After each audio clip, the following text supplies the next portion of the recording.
my name is Kristie Hill, and this is my SurviveHer story. About 4 years ago, the Lord led me to move to Maryland, where I took a position as a worship pastor in a church there. Just 6 months into my new adventure, I became very sick, and they diagnosed me with sciatic nerve issues. Well, to make a very long, dramatic story fit into a 3-minute video, I can tell you that it was not sciatic nerve. It was a 3-foot-long blood clot that started just 6 inches below my heart, and it was blocking the vena cava 100%. It was one solid clot. The clot was so massive that it caused my left leg to balloon up to 3 times its normal size in just a matter of minutes. To make matters worse, once the ambulance arrived, I overheard them talking, and I learned that they were taking me to a hospital that was 30 minutes in the wrong direction, and this hospital was not even equipped to help me. I also heard the vascular surgeon talking to the EMT, telling him how serious the situation was. He told the EMT that I would most likely lose my leg.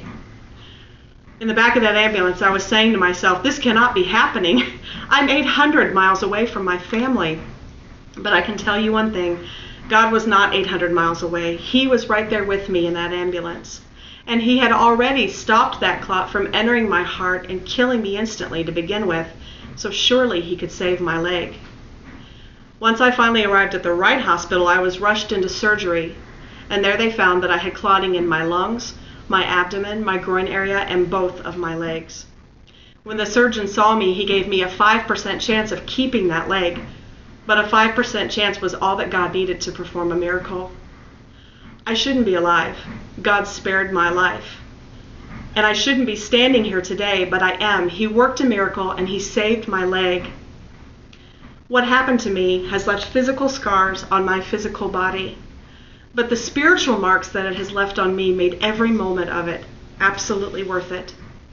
And through it, I have learned that the bigger the impossibility, the greater the capacity is for God to receive every bit of the glory, and he certainly has. I've also come to learn that there is a depth to be found in the Lord that can only be found in the midst of a trial. And it's through those depths that the Lord has birthed a new ministry in my heart. I'm still a worship leader.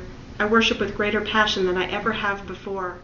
But he has also given me a new passion, ministering to women. I'm speaking and sharing and teaching, sharing my testimony anywhere God leads me.